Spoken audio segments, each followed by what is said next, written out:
G'day guys, Justin here coming at you with another video. This one is just in spite, majorly just in timing with LeBron James signing with the Los Angeles Lakers and the talk of LeBron being the greatest player to ever wear a Laker uniform, and the whole hyperbole and the hype job around LeBron being the next incarnation of Jordan. Well, this video here is just to show just how dominant Shaquille O'Neal's run was as a Los Angeles Laker, and why in fact he is the closest we've seen as far as a run of dominance and taking over the league as Michael Jordan. Now obviously his run wasn't as long, but what he achieved in this 3-year period as a Laker is undoubtedly one of the most dominant runs in league history. As you'll see in this video, there's absolute reason why many consider Shaq the closest we have seen to Michael Jordan since Michael Jordan's retirement. So let's take a peek at Shaq's resume. Now, obviously, I am talking about the three-peat seasons of 99-2000 to 2001-2.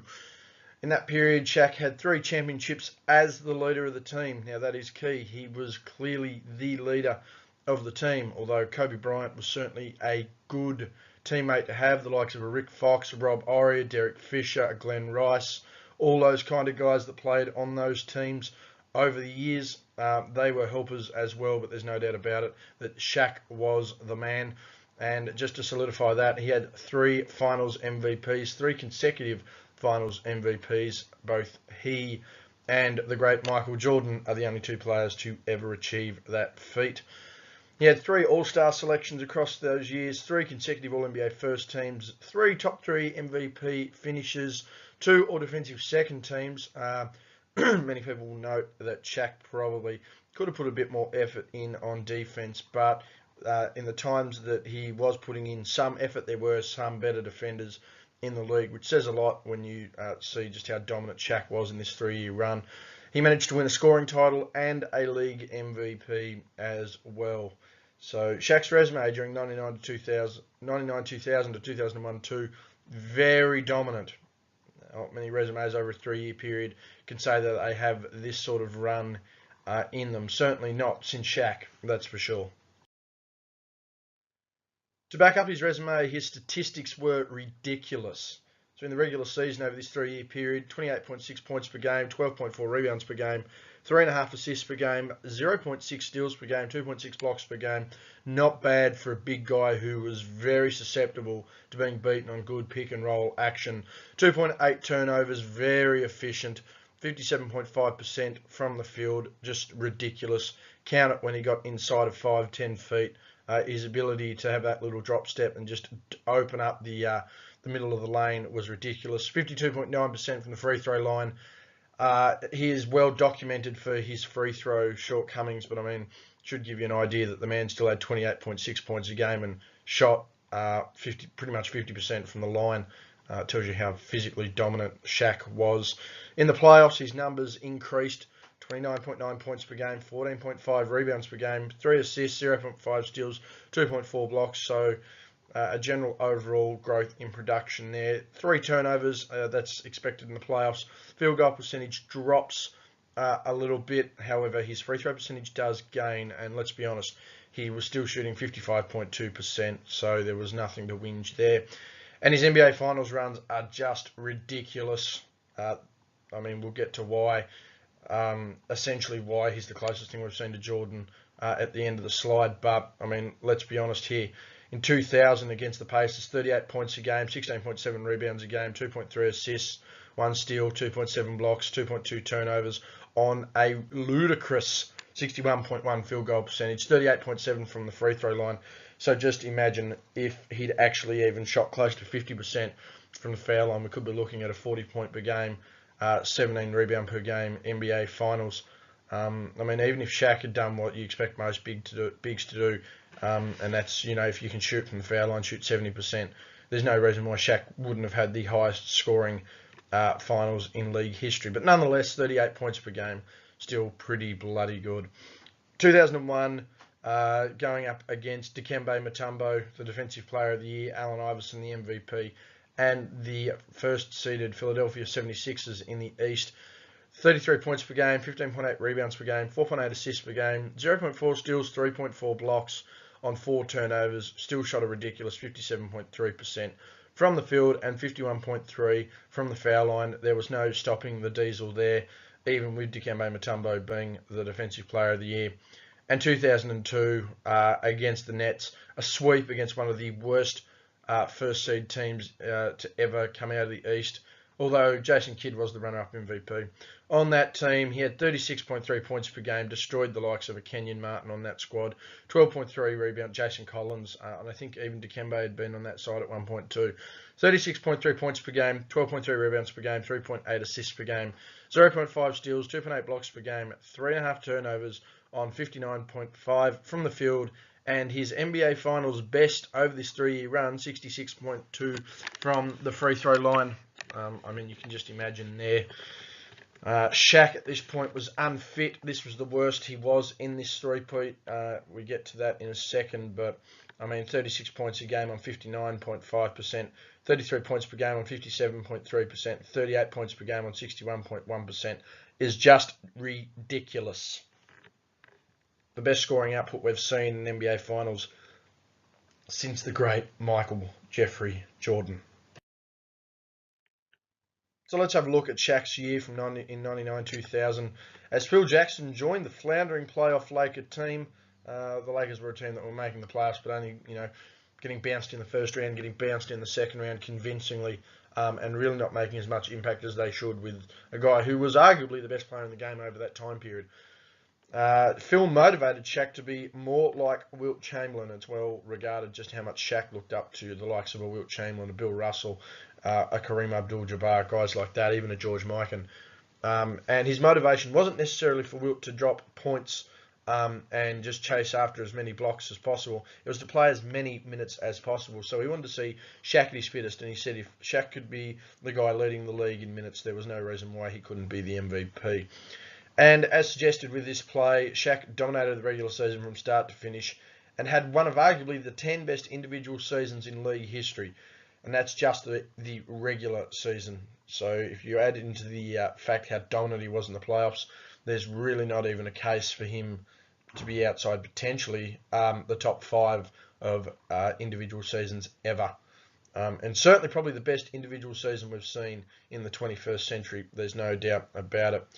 He led the league in scoring. He won the MVP, was selected to the All-Star game, and won the All-Star game MVP with fellow big in the West and nemesis for most of his career, Tim Duncan. He was selected to the All-NBA first team, the All-NBA defensive second team, and even finished second in Defensive Player of the Year voting to Alonzo Mourning. So Shaq almost capable of pulling off what Jordan did in 95-96. I mean, the All-Star MVP, other than not making All-Defensive first team and winning the Defensive Player of the Year, he pretty much did it all that Jordan did in 95-6. As I mentioned, probably the best regular season we've seen from a player in the 21st century. As we moved to the playoffs, Shaq was facing the likes of a Chris Webber, Vlade Divac, Cliff Robinson, Luke Longley, Brian Grant, Rasheed Wallace, Arvydas Sabonis, Rick Smitsdale Davis, and Sam Perkins. Whilst dominating the playoffs, Shaq managed to score 30 in at least 13 games, 40 in 5 games, with 3 of those 40-point games coming in the NBA Finals. That's just dominant. We haven't seen that. We haven't seen that this century. So for everyone that wants to sit here and regard the last 3 years of Durant's back-to-back Finals MVPs and LeBron's massive run in 2016, Shaq had a more dominant run in 99-2000 than those guys have put up in the last 3 years. But that's just the short-term memory of a lot of NBA fans. He had 21 games of 10 rebounds, 5 games of 20 or more rebounds, with 2 of those 20 rebound games coming in the finals. He recorded 3 or more blocks in 11 games and 5 blocks or more 3 times. And to put it in perspective, in 22 of his 23 playoff games, including the finals, Shaq shot... disregard that. Shaq shot over 50% in 18 of his playoff games. So even for a big, he did have a couple of off nights, but when you're pouring in an average of, no worse than, say, 55%, you're allowed to occasionally have an off night. So 18 of his 23 playoff games, he shot over 50%, and that does include the NBA Finals. And as I mentioned about Shaq's 38 points per game versus Indiana, it is the 4th highest in NBA Finals history. Only Michael Jordan, Rick Barry, and Jerry West have averaged more points per game in an NBA Finals series. Now, a lot of people are going to sit there and go, well, Durant's had some big series, and LeBron's had some big series. Well, that's very well and true. Dwayne Wade had a big series too back in 2006.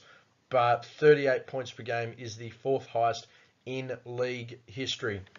I mean, many will have to sit here and go, oh, LeBron's bigger, faster, stronger. The time the guy tried to put up the points, he shot under 40%, just to give you an idea. So Shaq's 38 points per game versus Indiana, the 4th highest ever in NBA Finals history. As we move into 2000-2001, Shaq was told to return in September to training camp after his previous year's success. However, Phil Jackson was not banking on Shaq to return a little overweight on September 30th rather than slightly overweight, ready to get in shape on September 1st. So a little behind the 8 ball there. This frustrated his teammate and well-publicised in-team rival Kobe Bryant, who was slowly working towards the top of the food chain, and this caused some disorder within the team. I think Kobe was noted to have said to have taken 200,000 jumpers in the off-season in the 90 days they had off during that time period. So give you an idea of just how hard Kobe was working. However, the Lakers still posted a record of 56-26 despite the arguments amongst one another, and they still seeded 2nd in the West. An 11-game drop from the previous year where they'd won 67 games. One of the most dominant teams in history, the 2000 Los Angeles Lakers, but many regard the 2000-2001 Lakers, despite the 11-game drop, as being even better. Shaq himself finished 3rd in the MVP voting to Allen Iverson, who led the 76ers to the finals, and Tim Duncan, who led the Spurs to the best record in the league in the Western Conference, but it must be noted that both of these men felt the wrath of the Diesel come playoff time. And once Shaq decided to take over in the playoffs, it was pretty much all said and done, as the Lakers posted a then all-time record for a team in the postseason of 15-1. That has only been bested by the 2017 Warriors of 16-1. However, it must be noted that the Lakers swept the Portland Trailblazers of Rasheed Wallace. The up-and-coming Sacramento Kings, we'll get to them no doubt in a second, and the San Antonio Spurs of Tim Duncan and David Robinson.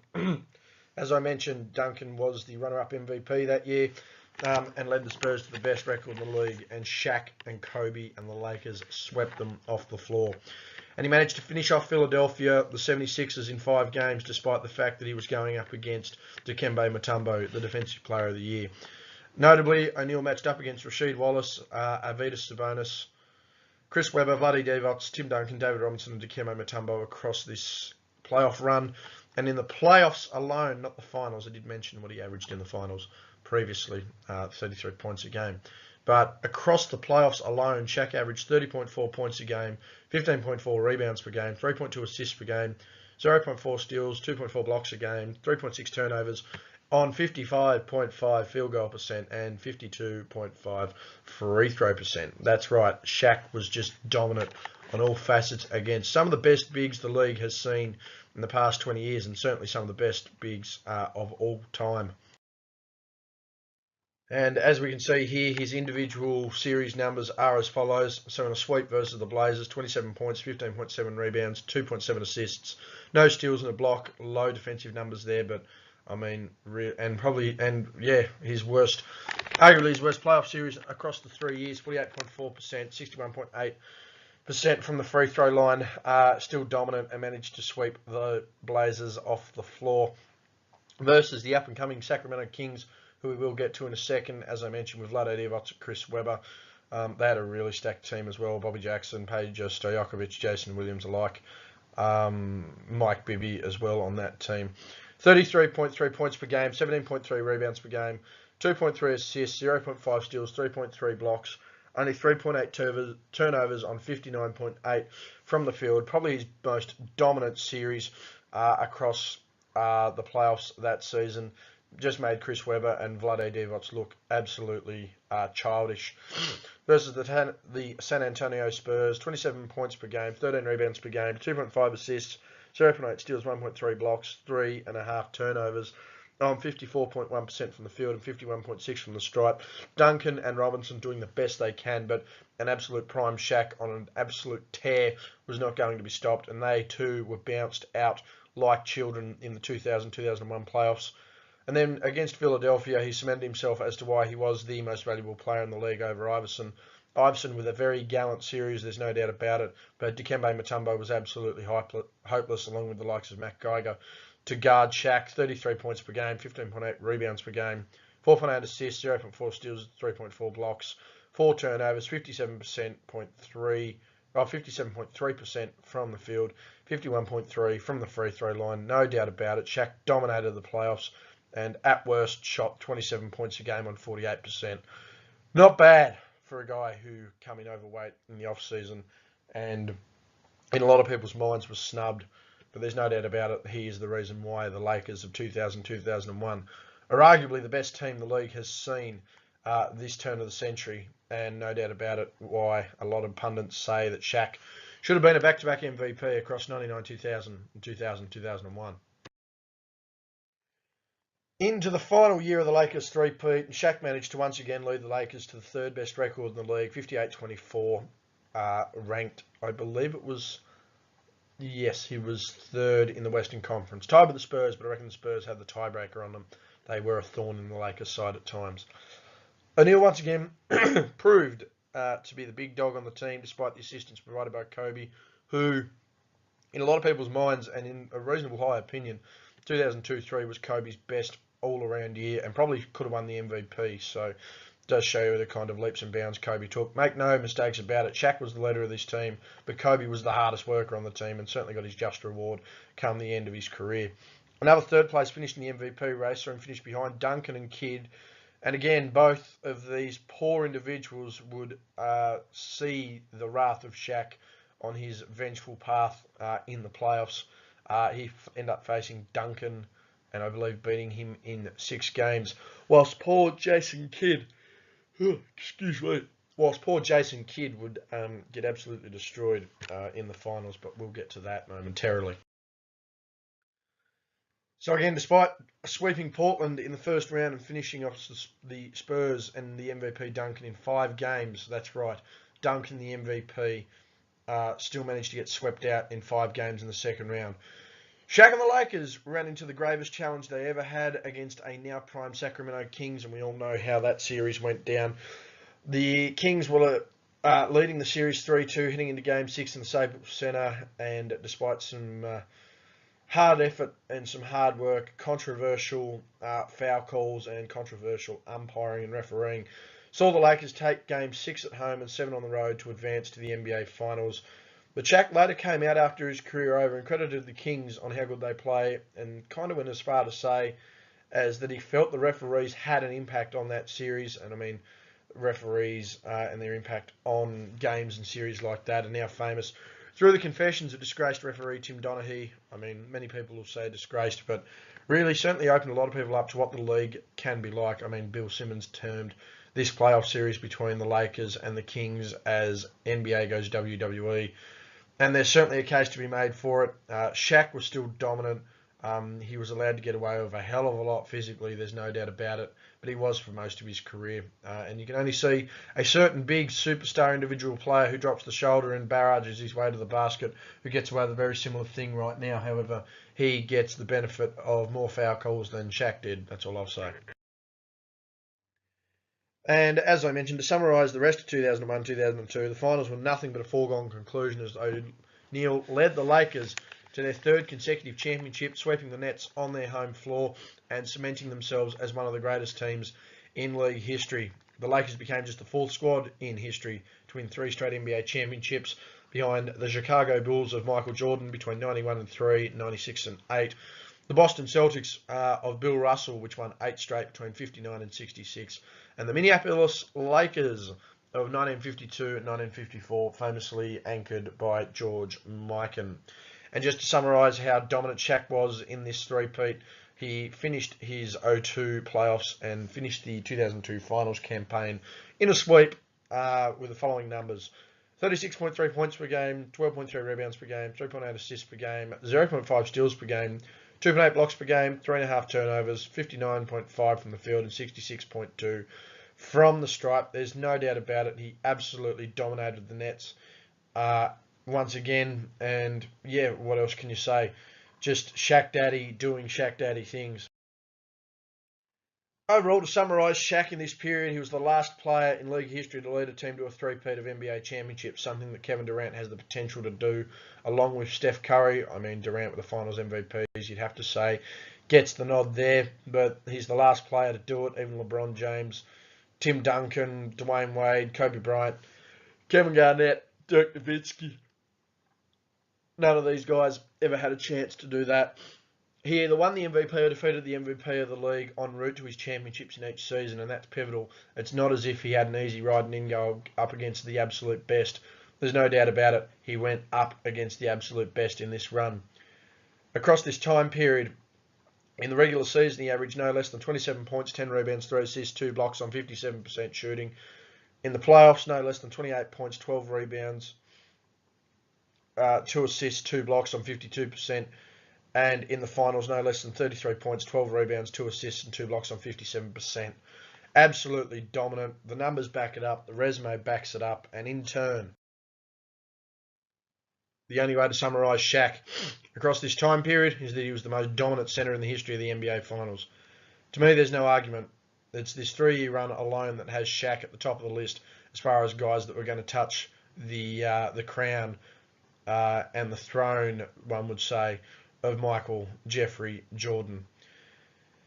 It's really hard for many people to realise this, and this video is mainly aimed at those who haven't watched a game of basketball prior to the 03-04 season, or in turn prior to the 2010-11 season, and I mean even as recent now as 2015-16. A lot of people, a lot of smoke and mirrors, a lot of cloud, don't realise just how dominant Shaq was. But these are all facts. There's no opinion about it. He was just that dominant.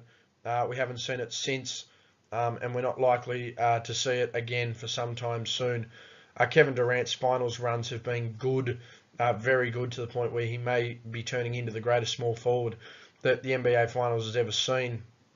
But as far as dominance on both ends of the floor against higher quality opposition, there's no doubt about it. Shaquille O'Neal, the most dominant centre in NBA Finals history, and the only guy to come close or look like touching Michael Jordan's mantle. Thank you very much for tuning into the video, guys. Hit that like button, hit that subscribe button, and leave your feedback as to how dominant you think Shaq was, and just who you think has been the closest to touching Michael. I know a lot of you are going to say Durant, a lot of you are going to say Kobe, a lot of you are going to say LeBron. But, I mean, it's very hard to refute the fact that Shaq was the most dominant centre in finals history, and it's not even close. The only person that dominated the NBA Finals, really, more than Shaquille O'Neal on the offensive end, was Michael Jordan. Defensively, Bill Russ was probably the greatest player to have played in the NBA Finals. But as far as combining a big man skill set, to me, there's no doubt Shaq is the most dominant centre in the NBA Finals history. So again, hit that like button, subscribe to the channel for more videos and information on the NBA throughout the regular season. I'll be doing videos on players of the week, players of the month, just how teams are looking, my MVP races and whatnot. And you'll even get little videos like this in regards to players, and reminding you that just because what you see now just because you see it now doesn't mean it's never happened before, or that it is the best thing going around. So again, subscribe to the channel and hit me up on Twitter, Justin_G_Brian. Have a poll running at the moment as to who will be copying most of the blame for LeBron James's potential shortcomings this year in a Laker uniform. So be sure to check that out. That's only got a couple of days left on it, and then I will have a new poll up, which I will let you know about in a video. Anyway, guys, that's been me. Thank you very much for tuning in, and I'll see you next time.